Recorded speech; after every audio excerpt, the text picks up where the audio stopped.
आमे समस्ते जानिचे आज ओडिशार विकास यात्रार महिला मानक पई एक नुआ अध्यायर आमे आरंभ कले जो थिरे महिला माने एक विकासर परिधि रे नुहे बरं विकासर केन्द्रबिंदु रे रहिचंती।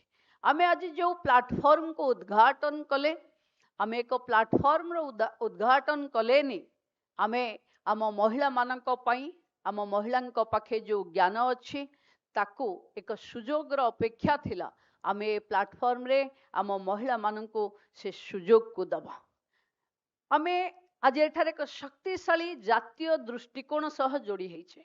माननीय प्रधानमंत्री श्री नरेंद्र मोदी को विकसित भारतर स्वप्न जहाँ समावेशी नवीनतापूर्ण एवं सशक्तिकरण उपर आधारित एवं ओडिशा रे माननीय मुख्यमंत्री श्री मोहन चरण माझी नेतृत्व रे आमे विकसित ओडिशा गढ़ा को संकल्पबद्ध एक स्वावलंबी प्रगतिशील एवं समावेशी ओडिशा आम समस्तंकर जहाँ स्वप्न जहाँ भावना से विकासर केन्द्र रे आज नारी शक्ति।